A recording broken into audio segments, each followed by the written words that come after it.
নমস্কাৰ সকলোকে স্বাগতম জনাইছো সদ্যঘোষিত 2021 বিধানসভা নিৰ্বাচনত 126টা সমষ্টিত কোনে ক'ত জয়লাভ কৰিলে আপোনালোকক জনাবলৈ চেষ্টা কৰিম আৰু প্ৰথমেই নৱনিৰ্বাচিত বিধায়কসকলক অভিনন্দন জ্ঞাপন কৰিছো। 1 নং ৰাতাবাৰী সমষ্টিৰ পৰা বিজেপিৰ প্ৰাৰ্থী বিজয় মালাকাৰে জয়লাভ কৰিছে। 2 নং পাথাৰকান্দি সমষ্টিৰ পৰা বিজেপিৰ প্ৰাৰ্থী কৃষ্ণেন্দু পালে জয়লাভ কৰিছে। 3 নং কৰিমগঞ্জ উত্তৰ সমষ্টিৰ পৰা কংগ্ৰেছৰ প্ৰাৰ্থী কমলাক্ষ দে প্ৰকাশিতয়ে জয়লাভ কৰিছে। 4 নং কৰিমগঞ্জ দক্ষিণ সমষ্টিৰ পৰা কংগ্ৰেছৰ প্ৰাৰ্থী সিদ্দিক আহমেদে জয়লাভ কৰিছে। 5 নং বদৰপুৰ সমষ্টিৰ পৰা এআইডিএফৰ প্ৰাৰ্থী আব্দুল আজিজে জয়লাভ কৰিছে। 6 নং হাইলাকান্দি সমষ্টিৰ পৰা এআইডিএফৰ প্ৰাৰ্থী জাকিৰ হুছেইন লস্কৰে জয়লাভ কৰিছে। 7 নং কাটলিচেৰা সমষ্টিৰ পৰা এআইডিএফৰ প্ৰাৰ্থী সুজামুদ্দিন লস্কৰে জয়লাভ কৰিছে। 8 নং আলগাপুৰ সমষ্টিৰ পৰা এআইডিএফৰ প্ৰাৰ্থী নিজামুদ্দিন চৌধুৰীয়ে জয়লাভ কৰিছে। 9 নং শিলচৰ সমষ্টিৰ পৰা বিজেপিৰ প্ৰাৰ্থী দীপায়ন চক্ৰৱৰ্তীয়ে জয়লাভ কৰিছে। 10 নং হুনাই সমষ্টিৰ পৰা এআইডিএফৰ প্ৰাৰ্থী কৰিমুদ্দিন বৰভূঞাই জয়লাভ কৰিছে। 11 নং ধলাই সমষ্টিৰ পৰা বিজেপিৰ প্ৰাৰ্থী পৰিমল শুক্লবৈদ্যই জয়লাভ কৰিছে। 12 নং উদাৰবন সমষ্টিৰ পৰা বিজেপিৰ প্ৰাৰ্থী মিহিৰকান্তি চুমে জয়লাভ কৰিছে। 13 নং লক্ষীপুৰ সমষ্টিৰ পৰা বিজেপিৰ প্ৰাৰ্থী কৌশিক ৰায়ে জয়লাভ কৰিছে। 14 নং বৰখলা সমষ্টিৰ পৰা কংগ্ৰেছৰ প্ৰাৰ্থী মিছবাহুল ইছলাম লস্কৰে জয়লাভ কৰিছে। 15 নং কাটিগড় সমষ্টিৰ পৰা কংগ্ৰেছৰ প্ৰাৰ্থী খলিলুদ্দিন বৰভূঞাই জয়লাভ কৰিছে। 16 নং হাফলং সমষ্টিৰ পৰা বিজেপিৰ প্ৰাৰ্থী নন্দিতা গাৰলুচাই জয়লাভ কৰিছে। 17 নং বোকাটন সমষ্টিৰ পৰা বিজেপিৰ প্ৰাৰ্থী নুমল মুমিনে জয়লাভ কৰিছে। 18 নং হাওৰাঘাট সমষ্টিৰ পৰা বিজেপিৰ প্ৰাৰ্থী দৰসিং ৰংহাঙে জয়লাভ কৰিছে। 19 নং ডিফু সমষ্টিৰ পৰা বিজেপিৰ প্ৰাৰ্থী বিদ্যা সিং ইংলেঙে জয়লাভ কৰিছে। 20 নং বৈঠালাংচ সমষ্টিৰ পৰা বিজেপিৰ প্ৰাৰ্থী ৰবসিং তেৰণে জয়লাভ কৰিছে। 21 নং মানকাছাৰ সমষ্টিৰ পৰা এআইডিএফৰ প্ৰাৰ্থী আমিনুল ইছলামে জয়লাভ কৰিছে। 22 নং দক্ষিণ শালমৰা সমষ্টিৰ পৰা কংগ্ৰেছৰ প্ৰাৰ্থী ৱাজেদ আলী চৌধুৰীয়ে জয়লাভ কৰিছে। 23 নং ধুবুৰী সমষ্টিৰ পৰা এআইডিএফৰ প্ৰাৰ্থী নজৰুল হকে জয়লাভ কৰিছে। 24 নং গৌৰীপুৰ সমষ্টিৰ পৰা এআইডিএফৰ প্ৰাৰ্থী মিজানুৰ ৰহমানে জয়লাভ কৰিছে। 25 নং গোলকগঞ্জ সমষ্টিৰ পৰা কংগ্ৰেছৰ প্ৰাৰ্থী আব্দুল সুবাহান আলী চৰকাৰে জয়লাভ কৰিছে। 26 নং বিলাসীপাৰা পশ্চিম সমষ্টিৰ পৰা এআইডিএফৰ প্ৰাৰ্থী হাফিজ বছিৰ কাছিমিয়ে জয়লাভ কৰিছে। 27 নং বিলাসীপাৰা পূব সমষ্টিৰ পৰা এআইডিএফৰ প্ৰাৰ্থী শামছুল হুদ্দাই জয়লাভ কৰিছে। 28 নং গোখাইগাঁও সমষ্টিৰ পৰা বিপিএফৰ প্ৰাৰ্থী মাজেন্দ্ৰ নাজাৰীয়ে জয়লাভ কৰিছে। 29 নং কোকৰাঝাৰ পূব সমষ্টিৰ পৰা ইউপিপিএলৰ প্ৰাৰ্থী লৰেন্স ইছলাৰীয়ে জয়লাভ কৰিছে। 30 নং কোকৰাঝাৰ পশ্চিম সমষ্টিৰ পৰা বিপিএফৰ প্ৰাৰ্থী ৰবিৰাম নাজাৰীয়ে জয়লাভ কৰিছে। 31 নং চিটলি সমষ্টিৰ পৰা ইউপিপিএলৰ প্ৰাৰ্থী জয়ন্ত বসুমতাৰীয়ে জয়লাভ কৰিছে। 32 নং বঙাইগাঁও সমষ্টিৰ পৰা অগপৰ প্ৰাৰ্থী ফণীভূষণ চৌধুৰীয়ে জয়লাভ কৰিছে। 33 নং বিজনী সমষ্টিৰ পৰা বিজেপিৰ প্ৰাৰ্থী অজয় কুমাৰ ৰয়ে জয়লাভ কৰিছে। 34 নং অভয়াপুৰী উত্তৰ সমষ্টিৰ পৰা কংগ্ৰেছৰ প্ৰাৰ্থী আব্দুল বাটেন খণ্ডকাৰে জয়লাভ কৰিছে। 35 নং অভয়াপুৰী দক্ষিণ সমষ্টিৰ পৰা কংগ্ৰেছৰ প্ৰাৰ্থী প্ৰদীপ চৰকাৰে জয়লাভ কৰিছে। 36 নং দুধনৈ সমষ্টিৰ পৰা কংগ্ৰেছৰ প্ৰাৰ্থী যাদৱ স্বৰ্গীয়াৰীয়ে জয়লাভ কৰিছে। 37 নং গোৱালপাৰা পূব সমষ্টিৰ পৰা কংগ্ৰেছৰ প্ৰাৰ্থী আবুল কালাম ৰছিদ আলমে জয়লাভ কৰিছে। 38 নং গোৱালপাৰা পশ্চিম সমষ্টিৰ পৰা কংগ্ৰেছৰ প্ৰাৰ্থী আব্দুৰ ৰছিদ মণ্ডলে জয়লাভ কৰিছে। 39 নং জলেশ্বৰ সমষ্টিৰ পৰা কংগ্ৰেছৰ প্ৰাৰ্থী আফতাবুদ্দিন মুল্লাই জয়লাভ কৰিছে। 40 নং হৰবুক সমষ্টিৰ পৰা CPIMৰ প্ৰাৰ্থী মনোৰঞ্জন তালুকদাৰে জয়লাভ কৰিছে। 41 নং ভৱানীপুৰ সমষ্টিৰ পৰা এআইডিএফৰ প্ৰাৰ্থী ফণী তালুকদাৰে জয়লাভ কৰিছে। 42 নং পাটাৰকুছি সমষ্টিৰ পৰা বিজেপিৰ প্ৰাৰ্থী ৰঞ্জিত দাসে জয়লাভ কৰিছে। 43 নং বৰপেটা সমষ্টিৰ পৰা কংগ্ৰেছৰ প্ৰাৰ্থী আব্দুৰ ৰহিম আহমেদে জয়লাভ কৰিছে। 44 নং জনিয়া সমষ্টিৰ পৰা এআইডিএফৰ প্ৰাৰ্থী হাফিজ ৰফিকুল ইছলামে জয়লাভ কৰিছে। 45 নং বাগবৰ সমষ্টিৰ পৰা কংগ্ৰেছৰ প্ৰাৰ্থী শ্বেৰমান আলীয়ে জয়লাভ কৰিছে। 46 নং বৰক্ষেত্ৰী সমষ্টিৰ পৰা কংগ্ৰেছৰ প্ৰাৰ্থী জাকিৰ হুছেইন চিকদাৰে জয়লাভ কৰিছে।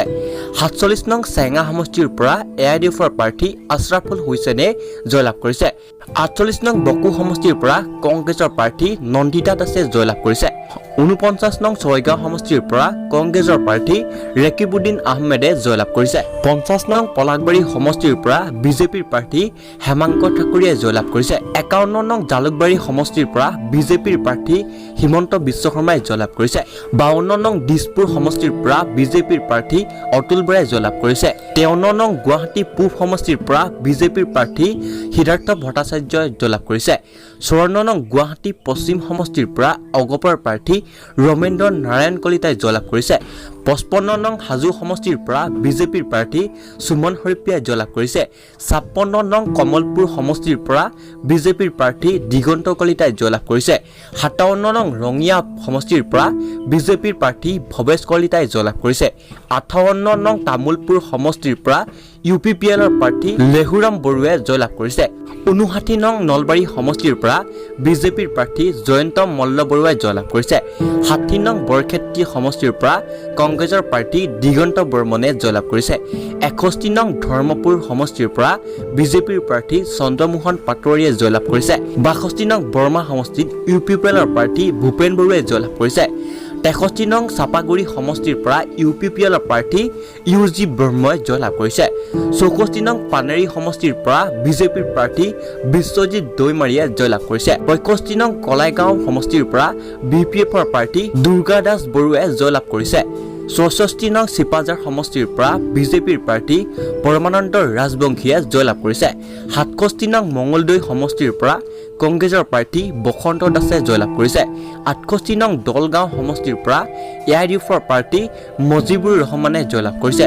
69 নং ওদালগুৰি সমষ্টিৰ পৰা UPPLৰ প্ৰাৰ্থী গোবিন্দ বসুমতাৰীয়ে জয়লাভ কৰিছে। 70 নং মাজবাট সমষ্টিৰ পৰা BPFৰ প্ৰাৰ্থী চৰণ বৰুৱাই জয়লাভ কৰিছে। 71 নং ঢেকিয়াজুলি সমষ্টিৰ পৰা বিজেপিৰ প্ৰাৰ্থী অশোক সিংঘালে জয়লাভ কৰিছে। 72 নং বৰচলা সমষ্টিৰ পৰা বিজেপিৰ প্ৰাৰ্থী গণেশ লিম্বুৱে জয়লাভ কৰিছে। 73 নং তেজপুৰ সমষ্টিৰ পৰা অগপৰ প্ৰাৰ্থী পৃথ্বীৰাজ ৰাভাই জয়লাভ কৰিছে। 74 নং ৰঙাপাৰা সমষ্টিৰ পৰা বিজেপিৰ প্ৰাৰ্থী কৃষ্ণ কমল তাঁতীয়ে জয়লাভ কৰিছে। 75 নং চতিয়া সমষ্টিৰ পৰা বিজেপিৰ প্ৰাৰ্থী পদ্ম হাজৰিকাই জয়লাভ কৰিছে। 76 নং বিশ্বনাথ সমষ্টিৰ পৰা বিজেপিৰ প্ৰাৰ্থী প্ৰমোদ বৰঠাকুৰে জয়লাভ কৰিছে। 77 নং বিহালী সমষ্টিত বিজেপিৰ প্ৰাৰ্থী ৰঞ্জিত দত্তই জয়লাভ কৰিছে। 78 নং গহপুৰ সমষ্টিত বিজেপিৰ প্ৰাৰ্থী উৎপল বৰাই জয়লাভ কৰিছে। 79 নং জাগিৰোড সমষ্টিত বিজেপিৰ প্ৰাৰ্থী পীযুষ হাজৰিকাই জয়লাভ কৰিছে। 80 নং মৰিগাঁও সমষ্টিত বিজেপিৰ প্ৰাৰ্থী ৰমাকান্ত দেউৰীয়ে জয়লাভ কৰিছে। 81 নং লাহৰীঘাট সমষ্টিত কংগ্ৰেছৰ প্ৰাৰ্থী আসিফ মহম্মদ নাৰ্জাৰে জয়লাভ কৰিছে। 82 নং ৰহা সমষ্টিত কংগ্ৰেছৰ প্ৰাৰ্থী শশীকান্ত দাসে জয়লাভ কৰিছে। 83 নং ঢিং সমষ্টিত AIUDFৰ প্ৰাৰ্থী আমিনুল ইছলামে জয়লাভ কৰিছে। 84 নং বটদ্ৰৱা সমষ্টিত কংগ্ৰেছৰ প্ৰাৰ্থী শিৱামণি বৰাই জয়লাভ কৰিছে। 85 নং ৰূপহীঘাট সমষ্টিত কংগ্ৰেছৰ প্ৰাৰ্থী নুৰুল হুদ্দাই জয়লাভ কৰিছে। 86 নং নগাঁও সমষ্টিত বিজেপিৰ প্ৰাৰ্থী ৰূপক শৰ্মাই জয়লাভ কৰিছে। 87 নং বহমপুৰ সমষ্টিত বিজেপিৰ প্ৰাৰ্থী জিতু গোস্বামীয়ে জয়লাভ কৰিছে। 88 নং চামুগুৰি সমষ্টিত কংগ্ৰেছৰ প্ৰাৰ্থী ৰকিবুল হুছেইনে জয়লাভ কৰিছে। 89 নং কলিয়াবৰ সমষ্টিত অগপৰ প্ৰাৰ্থী কেশৱ মহন্তই জয়লাভ কৰিছে। 90 নং যমুনামুখ সমষ্টিত AIUDFৰ প্ৰাৰ্থী চিৰাজউদ্দিন আজমলে জয়লাভ কৰিছে। 91 নং হোজাই সমষ্টিত বিজেপিৰ প্ৰাৰ্থী ৰামকৃষ্ণ ঘোষে জয়লাভ কৰিছে। 92 নং লামডিং সমষ্টিত বিজেপিৰ প্ৰাৰ্থী শিবু মিশ্ৰই জয়লাভ কৰিছে। 93 নং বোকাখাট সমষ্টিত অগপৰ প্ৰাৰ্থী অতুল বৰাই জয়লাভ কৰিছে। 94 নং সৰুপথাৰ সমষ্টিত বিজেপিৰ প্ৰাৰ্থী বিশ্বজিৎ ফুকনে জয়লাভ কৰিছে। 95 নং গোলাঘাট সমষ্টিত বিজেপিৰ প্ৰাৰ্থী অজন্তা নেওকে জয়লাভ কৰিছে। 96 নং খুমটাই সমষ্টিত বিজেপিৰ প্ৰাৰ্থী মৃণাল শইকীয়াই জয়লাভ কৰিছে। 97 নং দেৰগাঁও সমষ্টিত অগপৰ প্ৰাৰ্থী ভৱেন ভৰালীয়ে জয়লাভ কৰিছে। 98 নং যোৰহাট সমষ্টিত বিজেপিৰ প্ৰাৰ্থী হিতেন্দ্ৰনাথ গোস্বামীয়ে জয়লাভ কৰিছে। 99 নং মাজুলী সমষ্টিত বিজেপিৰ প্ৰাৰ্থী তথা অসমৰ মুখ্যমন্ত্ৰী সৰ্বানন্দ সোণোৱালে জয়লাভ কৰিছে। 100 নং তিতাবৰ সমষ্টিত কংগ্ৰেছৰ প্ৰাৰ্থী ভাস্কৰজ্যোতি বৰুৱাই জয়লাভ কৰিছে। 101 নং মৰিয়নি সমষ্টিত কংগ্ৰেছৰ প্ৰাৰ্থী ৰূপজ্যোতি কৰ্মীয়ে জয়লাভ কৰিছে। 102 নং তিয়ক সমষ্টিত অগপৰ প্ৰাৰ্থী ৰেণুপমা ৰাজখোৱাই জয়লাভ কৰিছে। 103 নং আমগুৰি সমষ্টিত অগপৰ প্ৰাৰ্থী প্ৰদীপ হাজৰিকাই জয়লাভ কৰিছে। 104 নং নাজিৰা সমষ্টিত কংগ্ৰেছৰ প্ৰাৰ্থী দেৱব্ৰত শইকীয়াই জয়লাভ কৰিছে।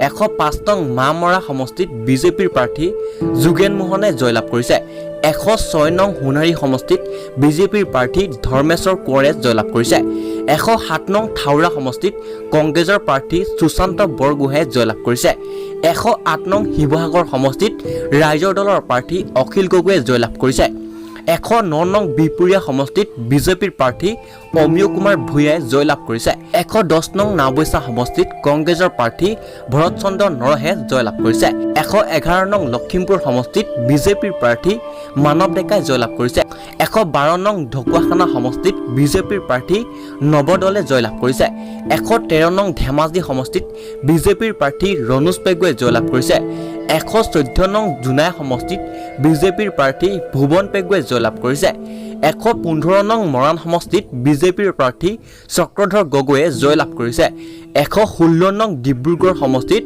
বিজেপিৰ প্ৰাৰ্থী প্ৰশান্ত ফুকনে জয়লাভ কৰিছে 117 নং লাহোৱাল সমষ্টিত বিজেপিৰ প্ৰাৰ্থী বিনোদ হাজৰিকাই জয়লাভ কৰিছে 118 নং দুলিয়াজান সমষ্টিত বিজেপিৰ প্ৰাৰ্থী তেৰছ গোৱালাই জয়লাভ কৰিছে 119 নং টিংখাং সমষ্টিত বিজেপিৰ প্ৰাৰ্থী বিমল বৰাই জয়লাভ কৰিছে 120 নং নাহৰকটীয়া সমষ্টিত বিজেপিৰ প্ৰাৰ্থী তৰংগ গগৈয়ে জয়লাভ কৰিছে 121 নং চাবুৱা সমষ্টিত অগপৰ প্ৰাৰ্থী পুনাকন বৰুৱাই জয়লাভ কৰিছে 122 নং তিনচুকীয়া সমষ্টিত বিজেপিৰ প্ৰাৰ্থী সঞ্জয় কিষাণে জয়লাভ কৰিছে 123 নং ডিগবৈ সমষ্টিত বিজেপিৰ প্ৰাৰ্থী সুৰেন ফুকনে জয়লাভ কৰিছে 124 নং মাৰ্ঘেৰিটাৰ সমষ্টিত বিজেপিৰ প্ৰাৰ্থী ভাস্কৰ শৰ্মাই জয়লাভ কৰিছে 125 নং ডুমডুমা সমষ্টিত বিজেপিৰ প্ৰাৰ্থী ৰূপেশ গোৱালাই জয়লাভ কৰিছে আৰু 126 নং হদিয়া সমষ্টিত বিজেপিৰ প্ৰাৰ্থী বলিন চেতিয়াই জয়লাভ কৰিছে আৰু এয়া আছিল সদ্য ঘোষিত 2021 বিধানসভাৰ নিৰ্বাচনত জয়লাভ কৰা প্ৰাৰ্থীসকলৰ তালিকা